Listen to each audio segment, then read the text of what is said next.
Hello everyone and welcome to my channel. My name is Mary and here we talk about all things houseplants with a bit more emphasis in hoyas. So I just came back home with a mini hoya-haul. So today I got 3 new hoyas and I will show to you in a bit. But this video will be a part of my 3 or 4 different videos combined together, and this is the first part. What I would like to discuss with you is to show you what I personally do when a new hoya enters my house before it goes to my collection. So first of all, let me show you the new hoyas I got. The first one is the thomsonii splash. So you can see the splashy leaves. In general, I'm not a huge fan of small-leaved hoyas. All the 3 hoyas I got today are, guess what? Small-leaved hoyas. So I'm crossing my fingers, my toes, everything that I will not kill them, because me and small-leaved hoyas are not the best friends. But let's see. So, back to showing the hoyas. So you can see here the thomsonii splash. It has quite good growth, and this, same as the other ones, are all in sphagnum moss. I will eventually transferring this in semi-hydro and see how they like it, but this is a second step. So thomsonii splash here,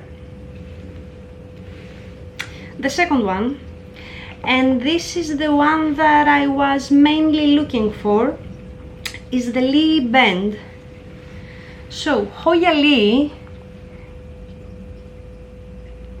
is this one, but this is the Lee bend. So the difference between the simple Hoya Lee and the Lee bend, to be honest, I'm not sure what it is. I tried to research a bit, but what I have seen is that the Lee bend is mainly or only found in China, so it's only cultivated in China. I have asked my supplier why is it called bend, and she wasn't sure either. She said, okay, most probably it's because the leaves are a bit bending. So I'm not sure because I don't have the standard Lee to compare. But I can see already that the leaves are going a little bit bendy, so I guess this is why this specific cultivar has this name. And you can see here some new growth already, and here as well, which I'm super excited about. Also in sphagnum moss. I was originally looking for the Lee Prism, which is the variegated version of Lee. But guys, it's so hard to find, and even if you find, you just get a 2-leaf cutting, and the price is exorbitant, extremely out of my range, at least for now. So I have to make do with just the standard Lee or the Lee bend. If anyone knows about the Lee bend in particular, please let me know. I would be more than happy to know a few more details about this. Now, the last one. The last one is a hoya that I got as a NOID hoya, which is this one. So you can see it has already some new growth here and a few leaves forming over here, and this is the one. So I had posted in one of the Facebook groups that I follow, and some people there are really knowledgeable. I asked about this particular one. Some said it's Hoya rosita, some said it's the species zambales, EPC 319 I think, or something like that. The thing is that, or mini hoya is also called the species zambales. I'm not sure if it's this one. My seller told me, oh, you know, I have the zambales, it's not the same, and it's also not a rosita. So I'm really not sure. I guess the flowers will, once the flowers, well, if the plant grows and they don't kill it, Yes, this is also a possibility. So if the plant grows and blooms, then the flowers will most probably be able to identify the exact species of this. I will keep it as a NOID with, you know, a question mark between the mini hoya-haul or the rosita. I'm not sure what it is. I will most probably transfer this one in pon as well. And let's see. So I just got these three literally like 15 minutes ago. They just got in house. The process of when a new hoya enters, because I have quite a few hoyas, and because I live in a relatively small space. I mean, we are in Hong Kong, we don't have the luxury of space as, you know, other people have in other countries. So in general, all my plants are a bit packed and compacted and grouped in different rooms around the house or in my office. I have expanded there as well. So every time I get new plants, especially hoyas, I have a very specific process that I follow, which I make sure that the plant, when it enters the collection, and is completely clear, has no pests, has no issues whatsoever. And today we're going to do the first step.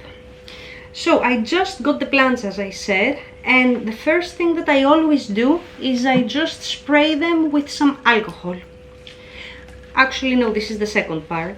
So the first thing that I do is I check with my microscope for flat mites or any other pests that I might not be able to spot immediately.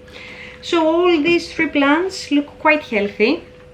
They even have started producing new growth, but you know, it's almost springtime, so the new growth is quite standard for hoyas during this period. I have already checked with my microscope. I haven't seen anything. The plants look 100% clean. Nevertheless, I will still be spraying with some alcohol. I have alcohol 70% here, and I always spray, let them be in a relatively shaded place for 1 or 2 days, and then I do the next actions. So I'm just gonna spray everything. The good thing with alcohol is that it dries up very quickly. So when you spray with alcohol, you should not put under direct sunlight afterwards. This is a very basic rule. So you just spray and you can just let it be for, you know, 1 or 2 days. Actually, the alcohol dries up pretty fast, like within maybe 10 minutes the plant is already dried. I don't want to overdo it because it has lots of new growth, all of them. And okay, it's alcohol, so it can be a bit harsh. But in any case, I always do it because, you know, better be safe than sorry. I prefer to lose a plant rather than lose all the plants in my collection. So this is the first step. I will now isolate all the three plants, and I will let them be for a couple of days. And then I will go on to the second step. So all these three I will transfer in pon. So this will be a very good indication while transferring to check on the roots. If the roots are healthy, then I will transfer to pon, and then we will take it from there. So that's it, and I will be back probably in a couple of days with the updates and the next steps after we transfer to semi-hydro. Hello everyone! So we are on day 2 of my new mini hoya-haul, and today I am going to continue the preventive treatment that I'm normally doing on all new plants before they enter my collection. So I have here all 3 new hoyas, and normally I would first transfer in pon because I'm going to transfer all these 3 in semi-hydro, and then do a sulfur treatment. But this time, because I have been seeing active new growth in all of them, I will not risk to stress the plants too much. So I will just keep them in sphagnum moss as they came, and I will do the sulfur treatment right now as they are. I will keep them for maybe a week with the sulfur, and then I will move them to pond. So let's get started. They are a bit dry, all of them, so it will be a good opportunity to water them a little bit as well. I don't care that much about nutrients this time, so I will not be putting any nutrient water. I will just water with my normal tap water. I guess there will not be much of an issue.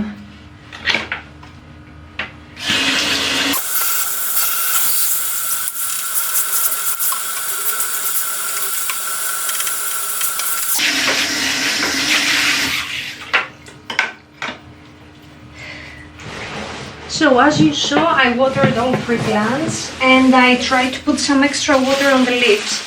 I do this because I want the sulfur to be able to stick on the leaves and on the stems, and this is the only way to be able to do it with the powder that I'm using. So let's go ahead and do a quick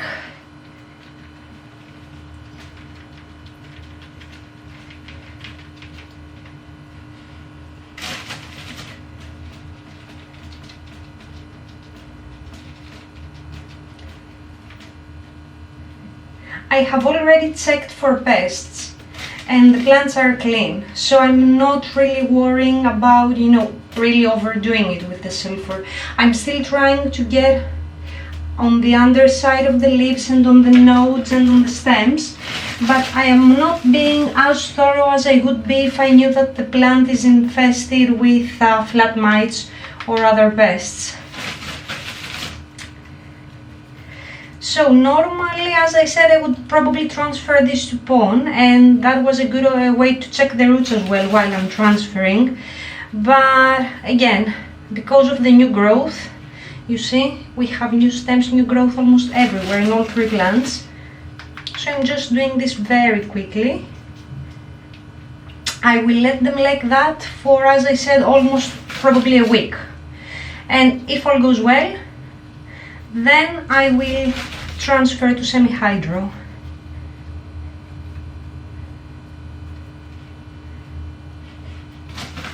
Sulfur is good in any case, so it promotes and induces growth. So unless you drown the plant in sulfur, it should be fine, it should not have any issues. And if you can see here, we have some very small leaves. This I will be very careful not to harm them. I'm barely touching the leaves. And last one. This one, because it has a few bare stems, I was a bit worried about it, but I see here again new growth. So I guess this is also okay. I mean, I've examined with a microscope and I didn't see anything, so hopefully it should be okay. I could have done this one day before, like on the first day I do the alcohol treatment, and then on the second day I could have done this. But I wanted to just leave the plants rest a bit and acclimate to the new environment. So this is why I'm doing this now.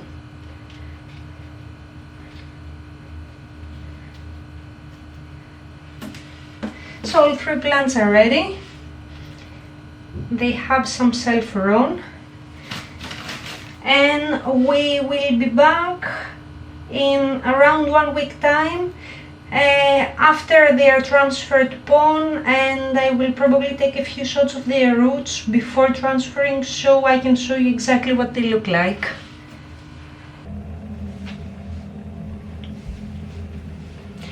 Hello again everyone, and welcome to my very messy kitchen. So we are 1 week after I firstly got the new hoyas, and we are on the final step of putting them in the collection. So last time, as you had seen in the video already, I had sulfured the heck out of all the 3 hoyas, and I had let them be. So now we are roughly 1 week after, and it is time to transfer to my selected medium and then just wash them away. Within this 1 week I haven't noticed any strange symptoms or anything funky going on with the hoyas, so hopefully they are okay. I have just transferred them. I have selected pond for all 3 of them, semi-hydro.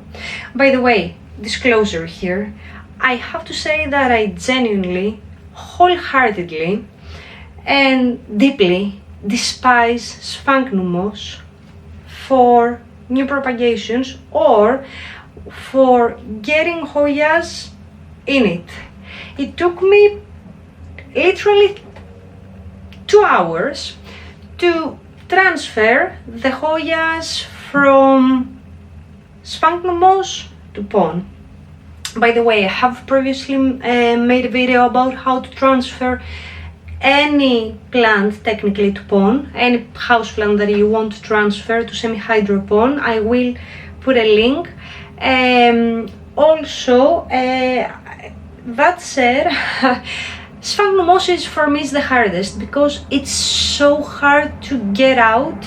You make a mess. I mean, this is just some of the remainders. I have, a few more here. So it's super hard to remove from the roots. You destroy perfectly healthy roots that you wouldn't normally if you had any other medium, and it's a pain in the butt. So long story short, yeah, it's not my favorite to use. Plus, I'm not sure about the origins, so you have other environmental friendly issues coming with sphagnumos and so on and so forth. That said, I'm stopping the ranting right now because seriously, it's like my legs are killing me from standing for the last 2 hours and trying to just pull out moss. Okay, again, rant over. So, the news. Lee Bend, my thomsonii Plus, and my mystery NOID Hoya, zambales, rosita, remains to be seen.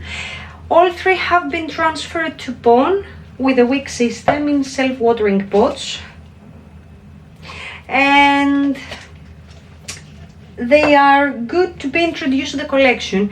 Nevertheless, because we are, let's say, roughly 1 week or 10 days after I first got them, I will still keep them in isolation for 1 week, and if nothing goes bad, then I will transfer and include in the main collection. So everyone, that's it for the steps of how I personally integrate new plants, new house plants to my collection.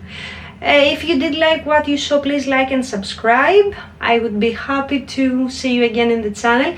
And by the way, for those who may be more familiar, please, if you have any ideas what this hoya is, some say zambales, some say rosita. My supplier told me it's none of the two. She's familiar with both of them, and I also think it's probably, I don't know, maybe a hybrid. So in case somebody knows, please let me know in the comments. I would be more than happy to tag this one without waiting to flower. So that's it for tonight. Thank you all for watching, and I'll see you next time.